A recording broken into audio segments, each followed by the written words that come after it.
हरे कृष्णा। भागवत के संदर्भ में आपका फिर से स्वागत है। ओम ज्ञानतिमिरन्दस्य से ज्ञानंजन शलाकया चक्षुरुन्मिलितं तस्मै श्री गुरुवे नमः। नमो विष्णुपदाय कृष्णपृष्ठाय भूतले भक्तिवेदांत स्वामी। नमस्ते सारस्वती देवी गौरवाणी प्रचारिणे निर्विशेष शून्यवादी पाश्चात्य श्री कृष्ण चैतन्य प्रभु नित्यानंद श्री अद्वैत गदाधर शिवासादि गौरभक्तवृंद। हरे कृष्ण कृष्ण कृष्ण हरे हरे, हरे राम राम राम हरे हरे।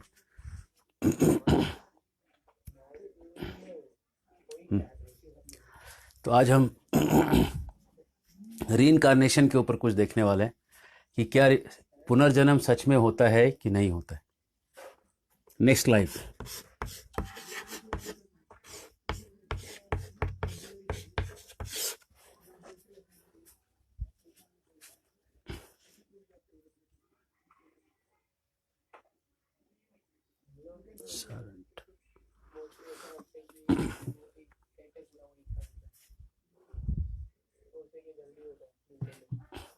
तो पहला, इस पे हम कुछ क्वेश्चन पूछेंगे आपको और आपको सोचना है उसके आंसर।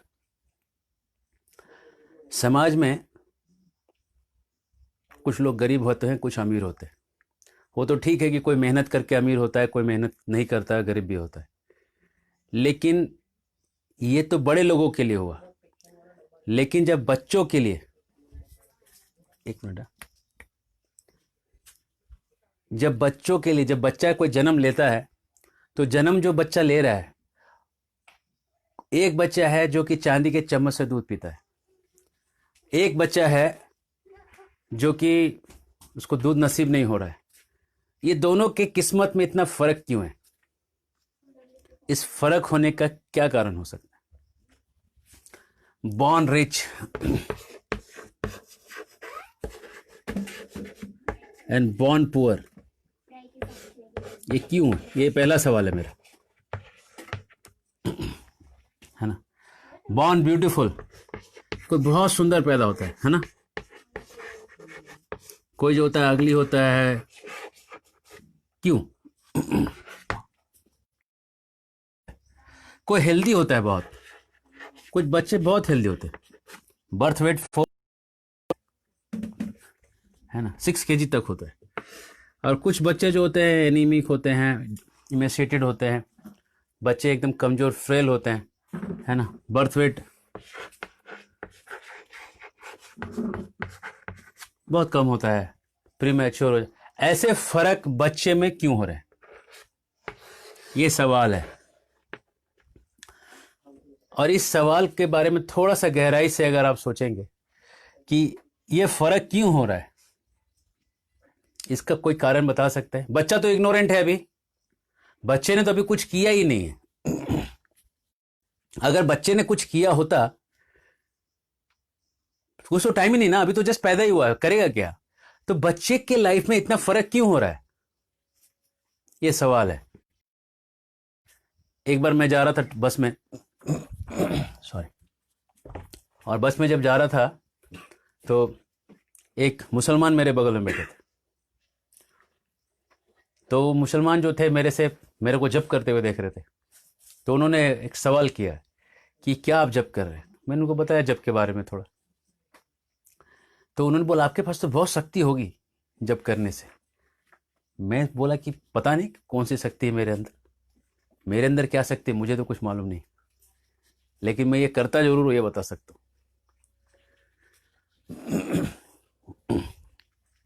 तो मैंने उनको एक सवाल किया, वो नाम बता दिया था उन्होंने। मैंने एक सवाल किया कि आप इतना मेहनत करते हैं, कितना कमाते हैं? बोला बस गुजारा चलाते हैं, बहुत नहीं, मतलब मिडिल क्लास। मैंने कहा ठीक है, तो आप कुरान कितनी बार पढ़ते हैं? बोला हम 5 बार पढ़ते हैं नमाज, दिन में नमाज 5 बार पढ़ते हैं। फिर मैंने सवाल किया कि ये जो बॉलीवुड का एक हीरो है ना, जो ऐसी करते रहता है, वो मुसलमान है, वो कितनी बार नमाज पढ़ता होगा? बोले वो तो हफ्ते में 1 बार पढ़ता होगा। बोले तब आपके कुरान में आप अगला जन्म मानते हैं कि नहीं मानते? बोला नहीं, हम नहीं मानते। मैंने सवाल किया अगर अगला जन्म नहीं है, एक ही जन्म आपका ऑल इन ऑल है, पिछला जन्म, अगला जन्म नहीं मतलब पिछला जन्म भी नहीं था ना। अगर अगला जन्म नहीं है तो पिछला भी तो जन्म नहीं होगा। बात समझिए।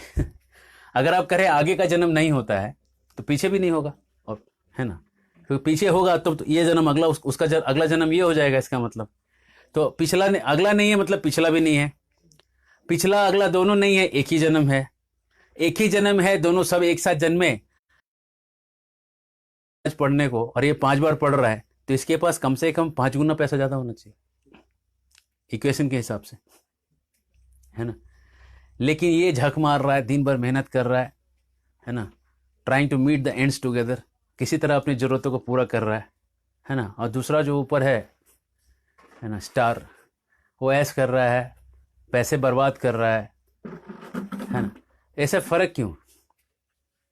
तो इसका उत्तर देने के लिए जब मैंने पूछा तो उसने कहा मेरी बुद्धि नहीं चल रही इसमें, ये बहुत बड़ा ज्ञान का बात आप पूछ दिए। हम कहे हाँ हाँ, ज्ञान का बात तो ज़रूर है। ये फ़र्क जो है दो आदमियों के बीच के स्टेटस का, कई बार लोग क्या क्यों है, मेरा सवाल ये है, स्टेटस का फ़र्क क्यों है? अलग अलग लोगों का स्टेटस अलग अलग क्यों हो जाता है? स्टेटस सिंगल स्टेटस, मैरिड वाला स्टेटस नहीं, ये हम सोशल स्टेटस की बात कर रहे हैं। क्यों हो जाता है फ़र्क? और एक सवाल समझिए कि स्टेटस जो उनका फ़र्क हो जा रहा है ना, अलग अलग। कई बार लोग होते हैं कि लोग कहते हैं कि अगर तुम मेहनत करोगे तो अचीव कर लोगे। If you work hard you will achieve it. Work hard and work hard. मेहनत करो मेहनत करो मेहनत करो। तो अब ये सवाल है, सब लोग ठीक है, कुछ आलसी लोग होते होंगे, लेकिन प्रायः जो लोग मेहनत कर रहे हैं बहुत मेहनत करते हैं, 10-12 घंटा तो सब मेहनत करते ही। कुछ आलसी लोगों को छोड़ दे तो मोटा मोटी लोग मेहनत करते हैं, अपनी बुद्धि से लगाते भी जितना हो सकता है, लेकिन वो सब करने के बाद भी एंड में नेट गेन बहुत कम होता है। इसीलिए तो कोई भी जाके किसी भी बाबा के पास जाओगे तो बोलेगा बच्चा तू करता है लेकिन पहुंचता नहीं वहां तक। बच्चा तू जितना मेहनत करता है उतना मिलता नहीं है। और ये कहानी अधिकतर लोगों की है ना। और बाबा लोग इस पे इनकैस करते हैं, कहते हाँ बच्चा, तो बच्चा सोचता हाँ हाँ सही बोल रहे बाबा। तो ये आपकी नहीं है, दुनिया में हर किसी की कहानी है कि जितना वो मेहनत करता है उतना मिलता नहीं। तो अब ये सवाल है कि किस चीज पे डिपेंड करता है कि आपको कितना रिजल्ट मिलेगा। ये सारे सवालों का अगर आपको उत्तर चाहिए तो आपको एक चीज को मानना पड़ेगा, और वो ये चीज है कि पीछे एक लाइफ था, अभी एक लाइफ है, आगे एक लाइफ होगी। ये दो लाइफ को आपको मानना पड़ेगा, पीछे और आगे। This one life is not all in all. क्यों? अगर पीछे किसी ने कुछ ऐसा किया है जिसके कारण वो रिच पैदा हुआ है, पीछे किसी ने ऐसा किया है कि वो ब्यूटीफुल पैदा हुआ है, वो हेल्दी पैदा हुआ है ना, उसके स्टेटस में है कि मेहनत वो जितना कर रहा है वो ऐश कर रहा है, अरबों में कमा रहा है, और दूसरा जो है वो भी 10-12 घंटा काम करके वो बस अपनी जरूरत पूरा कर रहा है। ये सब का उत्तर है कि प्रीवियस लाइफ, नेक्स्ट लाइफ और दिस लाइफ, ये 3 लाइफ जब आप एक्सप्लेन करोगे ना तो ही आपको एक क्वेश्चन का आंसर मिलेगा। नहीं तो मैं चैलेंज करता हूं, I challenge you that you can find this answer otherwise. अगर आपके पास आंसर है आप कमेंट में डाल दीजिए, it's my challenge, you will not get the answer. Previous life, this life, next life, यही इसी से आप डिस्कस कर सकते हो कि ये हो रहा है, पहले से हुआ, अभी है और अगला लाइफ भी है ना। इतना तो हमने देख लिया। कोई क्वेश्चन है क्या? मैं देखता हूं, अभी तक तो कोई क्वेश्चन नहीं दिख रहा है। ठीक है, अगर कोई क्वेश्चन रहेगा तो बता देना। अब आप आ जाइए नेक्स्ट लाइफ। तो क्वेश्चन ये है कि नेक्स्ट लाइफ चलो हम मान भी ले कि है, कुछ उसका प्रूफ है क्या? नेक्स्ट लाइफ को प्रूफ करने के लिए कुछ प्रोसेस है जिससे हम थोड़ा साइंटिफिक माइंड को हम समझ सकते हैं कि ये हो रहा है, ये हो रहा है, ये हो रहा है। यस, आप ट्विंस के बारे में देखिए। ट्विंस जो होते हैं ना, ट्विंस,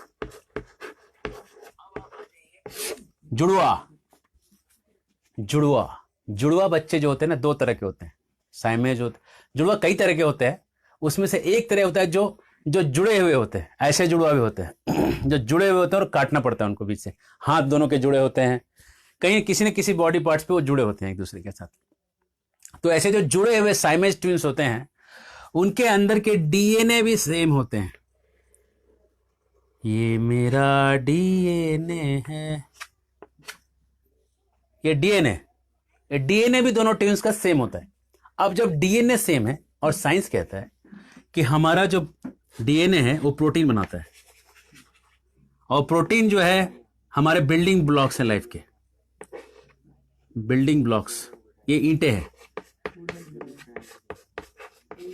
जो लिख रहा है बोर्ड नहीं दिख रहा, सीधा कैमरा दिख तो रहा है इसमें, दिखता है यहाँ पे, ऐसे नहीं बाद में दिखता है। ऐसे थोड़े, इसमें दिख रहा है। हाँ, चेक करो, दूसरे मोबाइल में चेक करो। अगर ये बोर्ड नहीं दिख रहा है तो कमेंट में डालिएगा। तो जो प्रोटीन बनता है डीएनए से, वो प्रोटीन जो है वो प्रोटीन बिल्डिंग ब्लॉक है लाइफ का। लाइफ का सारा कैरेक्टर उस प्रोटीन से बनता है। तो अगर दो व्यक्तियों का डीएनए सेम हो गया,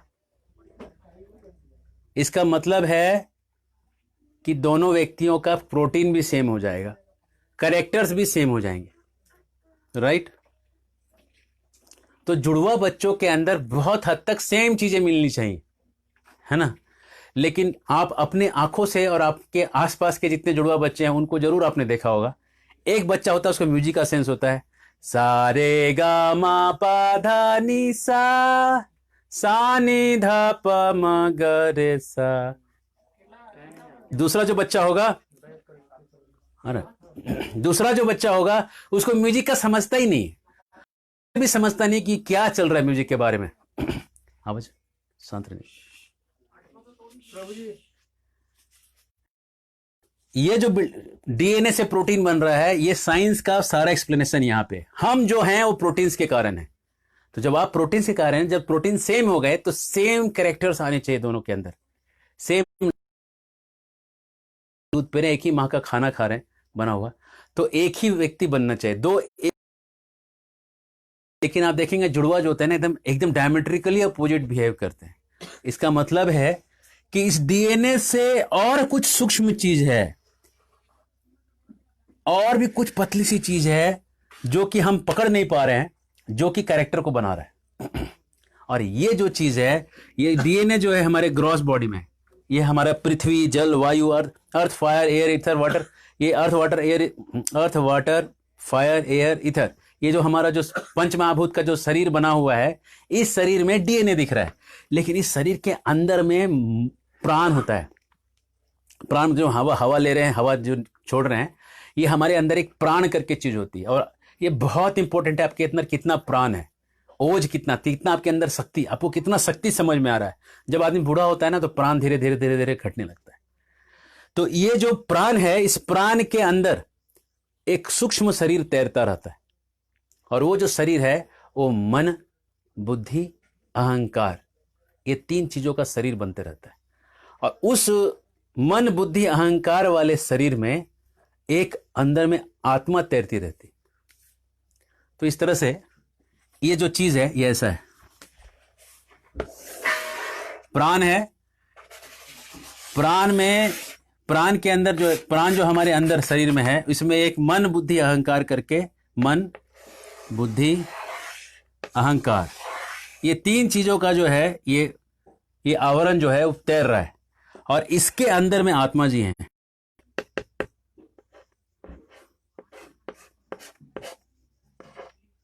आत्मा जो कि आध्यात्मिक जगत से आया है, ये आत्मा यहां पे फंसा हुआ है, इसके अंदर, इस शरीर में फंसा हुआ है।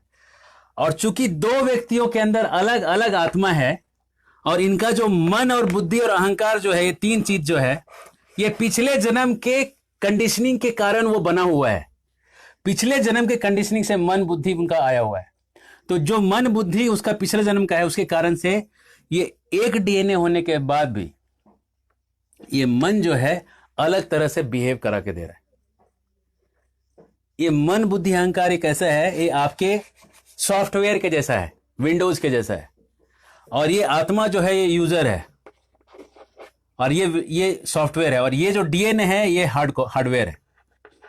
डीएनए, प्रोटीन, ये सारे के सारे हार्डवेयर है। तो हार्डवेयर को कंट्रोल करता है सॉफ्टवेयर, और सॉफ्टवेयर को कंट्रोल करता है यूजर। और यूजर के साथ होते हैं भगवान परमात्मा, जो कि यूजर को control, administrator, admin admin user को कंट्रोल करता है, यूजर सॉफ्टवेयर को कंट्रोल करता है, सॉफ्टवेयर हार्डवेयर को कंट्रोल करता है। इस तरह से हमारा शरीर का टेक्निकल बनावट है। आप पूछेंगे इसका प्रमाण, इसका प्रूफ दीजिए, आइए हम आपको प्रूफ देते हैं इसका।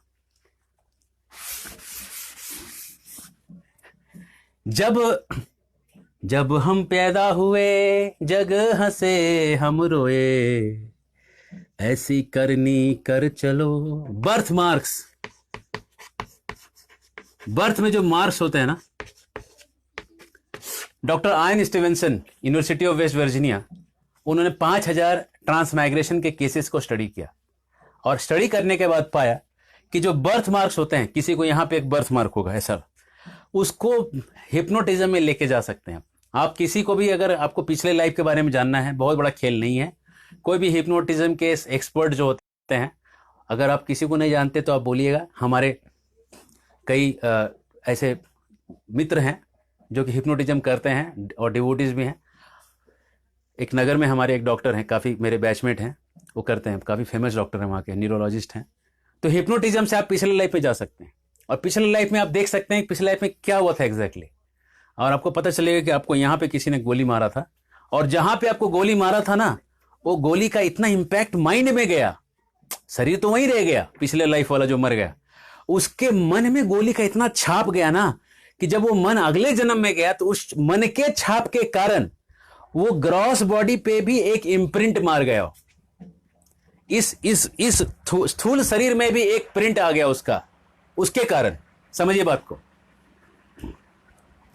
तो इसका मतलब है कि बर्थ के जो मार्क्स होते हैं ना, वो हमारा ये प्रूव कर रहा है कि पिछले लाइफ से हम कुछ कैरी कर रहे हैं इस लाइफ में।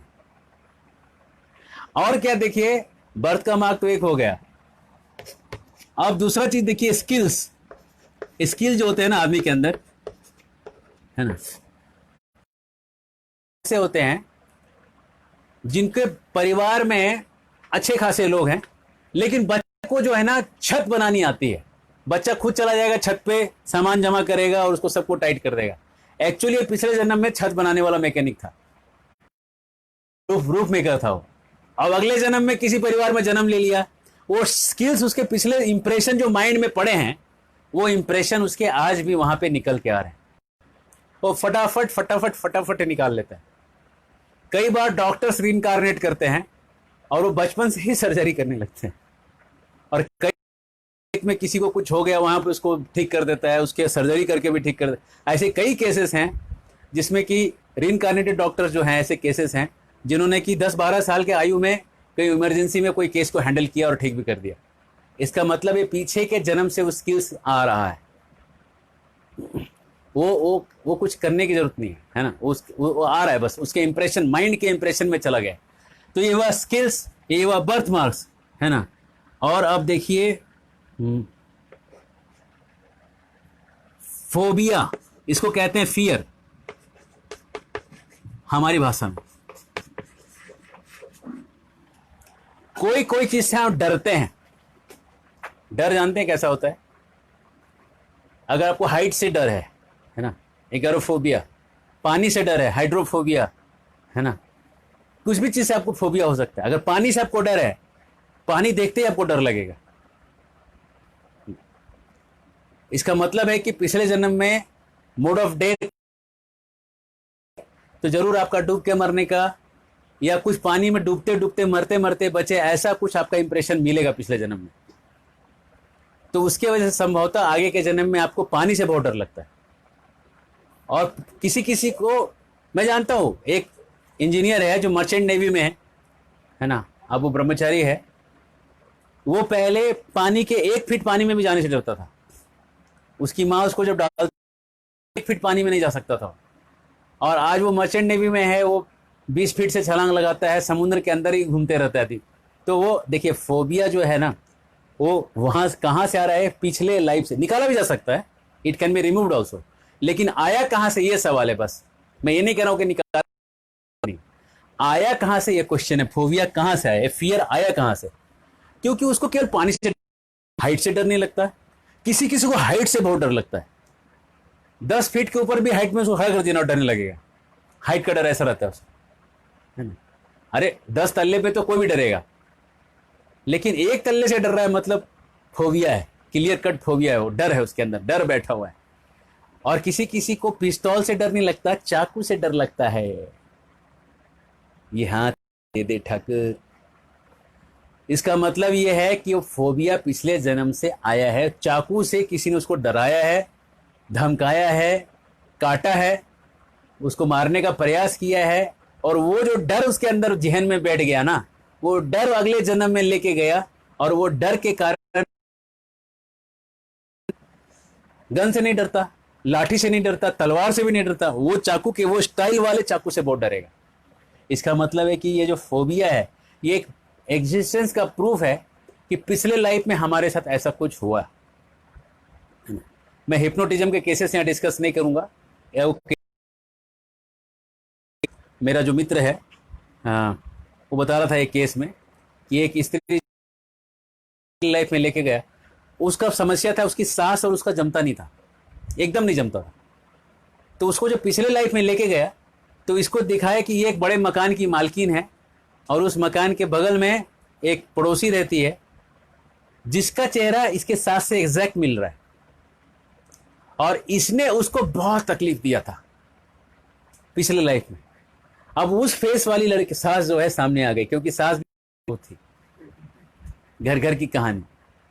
इसका मतलब ये है कि अगर आप, ये एक केस का बात नहीं कर रही है, आप किसी भी कितने सारे केसेस में आप चेक कर सकते हो, है ना।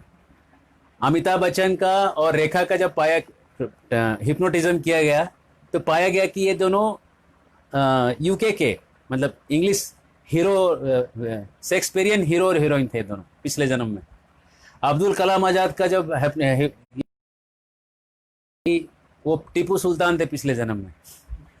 ऐसे कई लोगों के बैक लाइफ को जब ट्रेस किया गया, तो बड़े इंटरेस्टिंग चीजें आई निकल के कि वो क्या थे पिछले जन्म में, है ना। तो इसका मतलब है कि जो फोबिया, फियर जो क्रिएट हो रहा है, वो ये दिखाता है कि कहीं से तो आया है। कोई भी चीज अपने आप नहीं आती है ना, अपने आप कोई चीज नहीं आती। अब हम आते हैं एक, हम अभी मान लेते हैं कि आप मोटा मोटी आपको एक्सेप्ट हो रहा है, हम और ज्यादा साइंटिफिक नहीं करना चाहते हैं इसको। हम आपको रिइंकार्नेशन के प्रूफ्स नहीं दे रहे हैं, आउटर बॉडी एक्सपीरियंस के प्रूफ नहीं दे रहे हैं, नियर डेथ एक्सपीरियंस के प्रूफ नहीं दे रहे हैं। जिनको चाहिए यूट्यूब में इनके ऊपर बहुत भरा हुआ है, बीबीसी के बहुत सारे डॉक्यूमेंट्रीज भी हैं, वो आप देख के आपको समझ में आएगा। मैं मेडिकल और बहुत साइंटिफिक नहीं, जानबूझ के नहीं करना चाहता हूँ, डॉक्टर्स मुझे माफ़ करें। मैं यहाँ पे अब आपको भागवतम के कुछ मैकेनिज्म सिखा रहा हूँ कि कैसे ये चीज़ें होती है। जब व्यक्ति, थोड़ा मेरा ड्राइंग जो है फास्ट स्पीड होने के कारण आपको टॉलरेट करना पड़ेगा। समझ लीजिए कि आदमी बैठा हुआ है, थोड़ा सर बड़ा हो गया।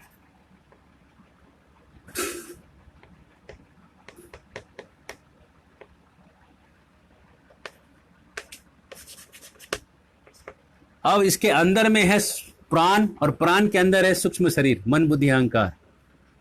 तो जब व्यक्ति का ये पूरा जीवन जो चलता है, इस जीवन में जितने इंप्रेशंस आप देखते हो, जो आप सुनते हो, वो सब आपके सब कॉन्शियस माइंड में जाके चिपक जाती है फोटो के रूप में। जब एक बार हमारे एक सीनियर थे, मैं नाम नहीं बताऊंगा, वो बन गए डिवोटी। तो वो पहले ड्रग्स लेते थे, तो जब ड्रग्स लेते थे तो एक बार उनको ओवरडोज हो गया। जब ओवरडोज हो गया तो जीभ उनके पीछे जाने लगी, और पीछे जाके जान अटकने लगी। तो जब जान अटकने लगी, तब उनको कहीं से तो याद आया, किसी ने बोला था कि हरे कृष्णा जाप कर लेना। और जब भगवान का नाम जपने लगा, तो जीभ जो है बेचारे की कैसे तो आ गई, मिरेकल हो गया, और उसका वो जान बच गया उसका। तो कह रहा था कि जब ऐसा जीभ अटका था ना पीछे जाके, पूरा ऐसा लग रहा था मरने वाला हूं। और दूसरी बात, जो हम यहाँ जिस चीज के लिए मैंने एग्जाम्पल कोट किया है, दूसरी बात उसको पूरे लाइफ के सारे इवेंट फटाफट फटाफट फटाफट फटाफट फटाफट सारे इवेंट लाइफ के उसके फास्ट होते हुए, रील होते हुए दिख रहे थे। मानो 1 2 3 सेकंड के अंदर उसका जो पूरा लाइफ के सारे इंपॉर्टेंट इवेंट्स जो हैं फोटोज के रूप में खट खट खट खट खट खट खट खट, और वो देख भी पा रहा है। इतना कॉन्सेंट्रेशन उसका है कि एक एक फोटो को देख पा रहा है और समझ पा रहा है कि क्या हुआ था, तब क्या हुआ था, तब क्या हुआ था। मतलब जब हम इस शरीर को छोड़ते हैं, ये मैंने 3-4 लोगों का एक्सपीरियंस सुना है कोई पानी में डूब रहा है, उसका मैंने इंटरव्यू देखा है, मरने के समय बच गया वो, मरने के समय उसको पूरा लाइफ याद आ रहा था, एक एक चीज़ें याद आ रही थी उसकी, है ना। तो जब मरने के समय जब आता है ना, तो आखिरी में एक फोटो फिक्स हो जाता है। ये तीसरी बात है, बहुत अहम बात। एक फोटो जो सबसे प्रोमिनेंट है, जिसपे आप सबसे ज्यादा चिंतन किए हो, वो फोटो आपका आपके सामने आके खड़ा हो जाएगा, एकदम खड़ा हो जाएगा फोटो। और वो जो फोटो आपका आखिरी में खड़ा हुआ है ना, वो आपका सबसे ज्यादा सोचा हुआ विषय है, सबसे ज्यादा सोचा हुआ समझा हुआ विषय वस्तु है। और उसी फोटो को माइंड इतना गहरा ले लेगा कि जो अगला बॉडी बनना है उसमें उसका चेहरा, उसका सेक्स, उसका बॉडी का रूप प्रकार, वो सब उस फोटो के वाले इमेज का जैसा वो नेक्स्ट लाइफ बनेगा। मान लो एक लड़का है और लड़के ने देखते देखते सोचते सोचते उसने शरीर छोड़ा, तो जो लड़की जैसी दिखती है वैसी ही लड़की, उसी के चेहरे के आसपास दिखने वाली नराकृति वाली लड़की, ये बनेगा नेक्स्ट लाइफ। ये निकलेगा आत्मा उसका, और मन बुद्धि, ये सूक्ष्म शरीर निकलेगा। और ये देखिए, इसके अंदर वो फोटो है, बस वो किससे अट्रैक्ट हुआ है, वो आखिरी के फोटो से। तो ये फोटो में कुछ तो है, कोई तो एक फिगर है इस फोटो में, जो ये फिगर जहां भी मैच कर सकता है, वो ये एक फ्रीक्वेंसी है, एक वेव फ्रीक्वेंसी है। और ये वेव फ्रीक्वेंसी को कोई ना कोई रडार जो है उसको रिसीव कर लेगा। कौन सा रडार रिसीव करेगा पता है? मां का जो गर्भ होता है ना, वही ये रडार है ना। और मान लो कि किसी को कुत्ता दिख रहा है उसमें, तो ये कुत्ता वाला जो है ना, कुत्ते का जो रडार है ना, वहां एक्सेप्ट करेगा उसको, और ये फ्रीक्वेंसी उसके पेट में घुस जाएगी जाके। ये इमेज और ये पूरा सूक्ष्म शरीर एक कुत्ते के शरीर में घुस जाएगा। मान लो कि इसका ये इमेज एक लड़की का है, तो एक आदमी एक स्त्री के गर्भ में जाएगा और वहां पे एक स्त्री का रूप ले लेगा। समझ रहे हैं? यही मान लीजिए, जो भी ये पेड़ है, मान लीजिए पेड़ का इमेज बन रहा है उसका। मान लीजिए बहुत स्विमिंग करना चाहता है, तो उसके इमेज में जो है ना मछलियां आ रही है, वो सबसे ज्यादा उसको जो अच्छी चीजें लग रही है ना, वो वाटर, वो नदी, समुद्र। तो समुद्र का इमेज बन गया, मतलब समुद्र की तरफ खींचेगा। नदी का इमेज बनेगा तो नदी की तरफ खींचेगा। नदी में जिस तरह का स्विमिंग करना है, जैसा बहुत तरह का वैरायटी है, फिर तो जिस तरह का इमेज बनेगा वैसा ये रिसीवर उसको खींच लेगा। जैसे हम टीवी देखते हैं ना, तो टीवी में हमारा एक एंटीना होता है, और उधर से ऊपर से जो भाई सैटेलाइट से इमेज आ रहा है, जो फ्रीक्वेंसी आ रहे हैं, ये फ्रीक्वेंसी और ये फ्रीक्वेंसी जहां भी मैच करती है वो खींच लेती है। अगर आपने एयरटेल का पैसा भरा है तो एयरटेल का ही खींचेगा, है ना। आपने सबका पैसा भरा है तो सबका खींचेगा, है ना। जैसा भरोगे वैसा मिलेगा, वैसा मिलेगा। तो यहां से ये इमेज है, सबसे इंपॉर्टेंट ये इमेज है। ये इमेज सबसे इंपॉर्टेंट है इस पूरे ट्रांसमाइग्रेशन में। और ये जो इमेज, जो फ्रीक्वेंसी का इमेज है, वही फ्रीक्वेंसी का ये जो गर्भ है उसमें जाके घुस जाएगा, और जहां पे घुस जाएगा उसका नेक्स्ट लाइफ पैक हो जाएगा, फिक्स हो जाएगा। अब वैसा नेक्स्ट लाइफ लेके वो पैदा होगा। जब हम पैदा हुए जग हंसे हम रोए, ऐसी करनी कर चलो, इस इमेज में भगवान बना चलो। तो अब भगवान का जब आपने ध्यान किया है, नाम लिया है, अब वो दुनिया का रडार में कहीं खींचेगा ही नहीं, है ना। वो रडार जो है वो वैकुंठ का रडार है जो इसको खींचेगा। और वैकुंठ का रडार ने खींच लिया, मतलब अब इस दुनिया में वापस जन्म मृत्यु के चक्कर से ये छूट गया। तो ये इमेज बहुत इंपॉर्टेंट है नेक्स्ट लाइफ बनाने में। ये इमेज से ही सारा कुछ गेम हो रहा है, याद रखिए। हरे कृष्णा कृष्णा कृष्णा हरे हरे, हरे राम राम राम हरे हरे। अब हम आते हैं, ये हमने मैकेनिज्म समझाया आपको। कहीं से भी किसी को मैकेनिज्म में डाउट है, क्वेश्चन लिख दीजिएगा, हम जरूर उसको आंसर करेंगे। और अगर आपको पहले प्रूफ्स में और प्रूफ चाहिए तो भी आप करिएगा, हम आपको साइंटिफिक प्रूफ बहुत दे सकते हैं। समय के अभाव के कारण हम पूरा देना नहीं चाहते, यहाँ पे आपको मिनिमम हमने बता के निकाला। अब हम आपको तीसरे चीज पे लेके चलेंगे, इसके कुछ एग्जाम्पल्स दिखाएंगे। हरे कृष्ण। एग्जाम्पल, उदाहरण, दृष्टांत। चलिए संस्कृत में ही बात करें। दृष्टांत, प्रथम दृष्टांत, भागवत 5वां स्कंद, कल जो हम बता रहे थे वहां से आगे। ऋषभ देव के पुत्र हुए भरत, भरत बन गए पूरे भारत के राजा। इतने अच्छे राजा बने कि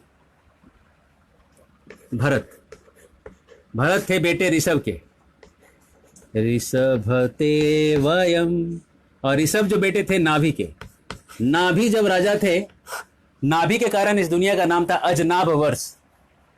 और नाभि के बाद ऋषभ, ऋषभ के बाद भरत। भरत ऐसे राजा बने कि इनके नाम पे पड़ गया भारतवर्ष, इनके नाम पे भी पड़ा, और दुष्यंत पुत्र शकुंतला पुत्र के नाम से भी भरत नाम पड़ा, भारतवर्ष नाम पड़ा। खैर उसमें हमें यहाँ नहीं घुस रहे हैं भारत नाम किस पे पड़ा, लेकिन भरत के नाम से भी पड़ा। तो भरत जो थे ये 100 भाई थे, अब बहुत अच्छे राजा थे। उनके राजकाल में बहुत अच्छा सब राज्य चल रहा था।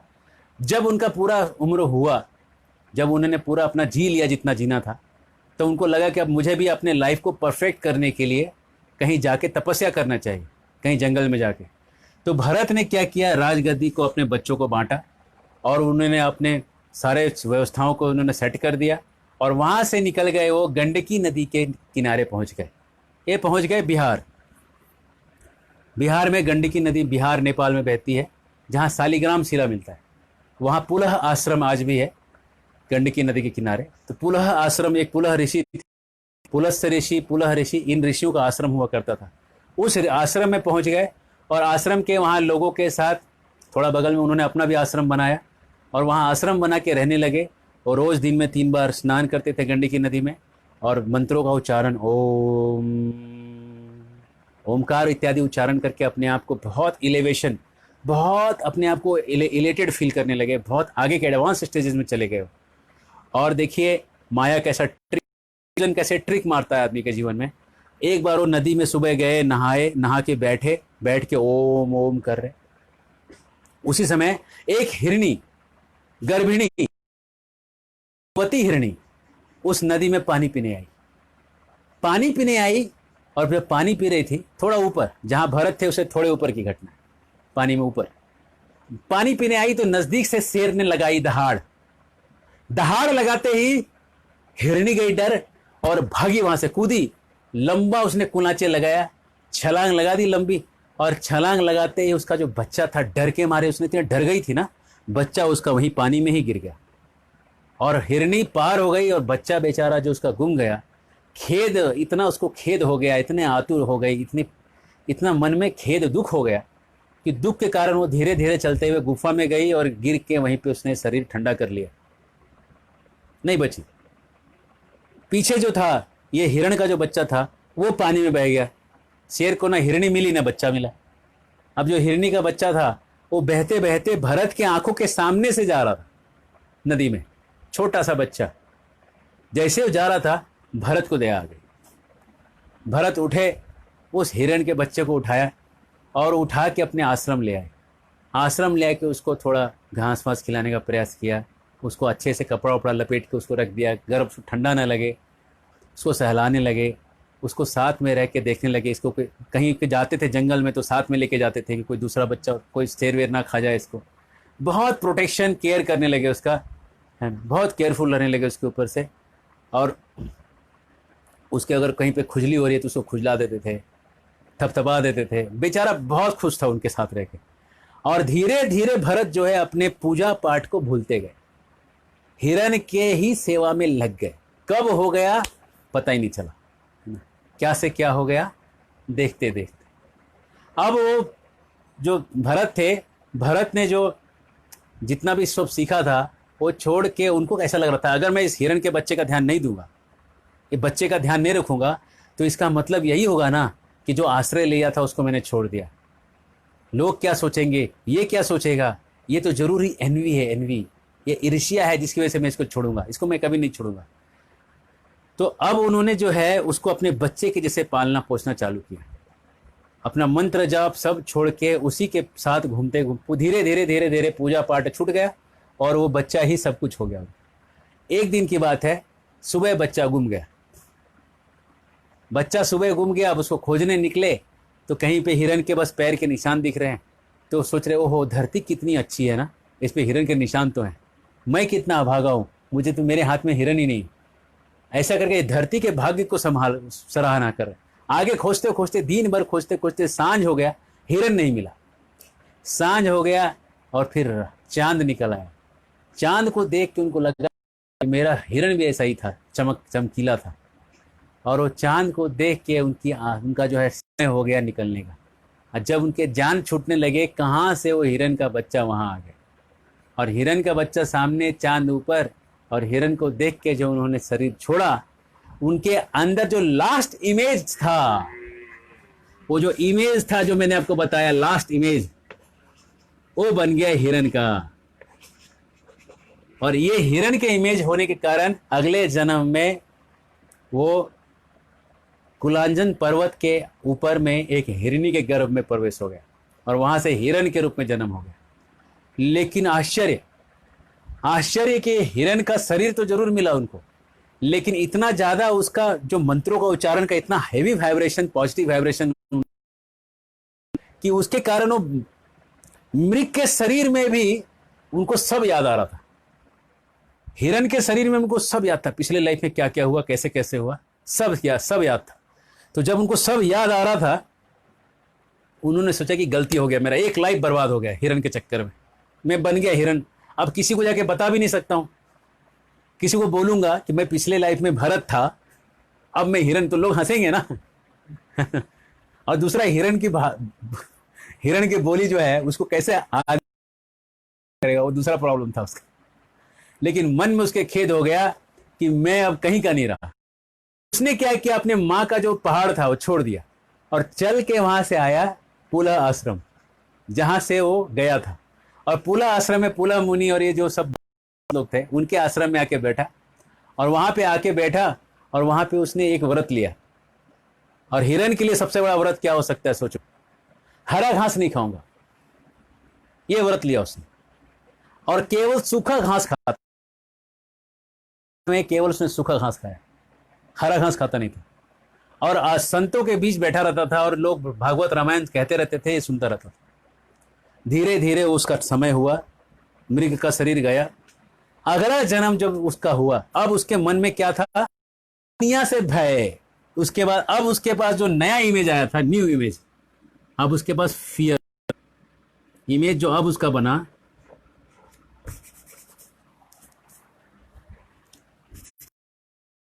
इमेज जो उसने बनाया ना, वो था भक्ति इंपॉर्टेंट है, भगवान के लिए इंपॉर्टेंट है वो, और दूसरा था डर कि इस दुनिया से इसमें कुछ करने जाओगे ना, किसी के साथ थोड़ा प्यार मोहब्बत, वो मोहब्बत से कब वो आपका आसक्ति बन जाता है और कब बह जाते हो आप उसमें, पता ही नहीं चलता। तो उसने ये डर को अपना इमेज बनाया। तो जो नेक्स्ट लाइफ भरत ने जो हिरण के बाद थर्ड लाइफ, ये हिरण बना पहले, और उसके बाद जो थर्ड लाइफ, ये जो फियर के कारण जो उसने थर्ड लाइफ लिया, वो एक ब्राह्मण के घर में जड़ भरत के रूप में जन्मा। जड़ भरत करके एक आदमी, एक बच्चे के रूप में जन्मा, और ये डरा हुआ था कि भाई किसी से कुछ मत लो। तो उसका बाप उसको सिखाता था कि भैया ओमकार ऐसे जपते हैं। 4 महीने तक बाप सिखाता रहा, 4 महीने में उसको एक ओमकार जपना नहीं सिखा पाया,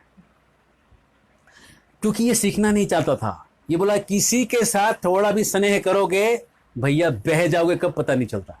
तो इसलिए उसने अपना एकदम क्लियर कट आइडेंटिटी बनाया रहा।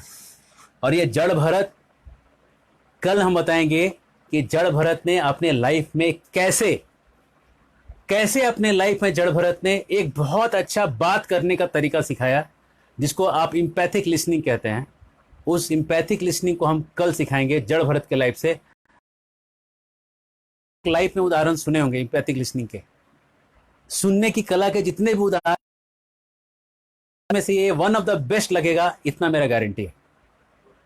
क्योंकि जितने मैंने अभी तक देखे हैं उसमें मुझे तो ये बेस्ट ही लगा मेरे पर्सनल एक्सपीरियंस में। तो जड़ भरत का वो जो एक्सपीरियंस है वो हम कल बताएंगे। लेकिन जड़ भरत बहुत डरे हुए थे, और इस डर के कारण किसी से बात तक नहीं करते थे, गूंगे के रूप में रहते थे। उनकी जो माँ, उनकी 2 माँ थी, मतलब उसके पिताजी की 2 स्त्रियां थी। तो एक के 9 बच्चे थे, और एक का एक भाई एक बहन था, के साथ एक बहन थी। तो उसके जब पिताजी जब गुजर गए, तो जो छोटी माँ थी, उसकी जो मम्मी सगी माँ थी, वो सती हो गई, है ना, स्वेच्छा से सती चली गई।